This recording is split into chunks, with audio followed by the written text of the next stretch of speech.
Cuando clasificamos de acuerdo a la intensidad, entonces los sonidos suaves, los que casi no se escuchan, ¿cierto? Fuerte, suave, ¿cierto? Cuando hablamos de el timbre, entonces hablamos de el sonido característico de cada instrumento. Por decir algo, aquí las maracas sonarán distinto a lo que suena nuestro amigo el piano aquí.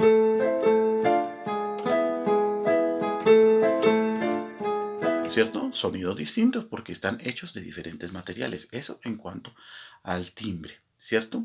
Entonces hemos hablado del timbre, de la altura, y ahora hablaremos de la duración de los sonidos que pueden ser largos o los sonidos que pueden ser cortos. Un sonido largo, ese que dura mucho, o un sonido corto, ese que dura poquito. ¿Cierto? Largo, que dura más, y uno que dura muy poquito. Esos conceptos debemos tenerlos claros a estas alturas porque es de parte de lo que hemos trabajado desde nuestra primera clase del bimestre. Bien, por lo demás, me resta desearles una feliz semana. Recordar esto, en nuestro cuaderno vamos a dibujar el origen de la música. Y entonces vamos a decir que se surge a partir de esos instrumentos de las familias de las percusiones, las cuerdas y los vientos. ¿De acuerdo? Entonces, en esas actividades donde está la cacería, la pesca, la agricultura. Y a partir de esas tres herramientas y algunas de ellas armas, ¿cierto? El martillo, el serrucho, de otra actividad que fue el arco y la flecha, ¿cierto? Y el otro, corrientes de aire, en el caso de un arma llamada la cerbatana.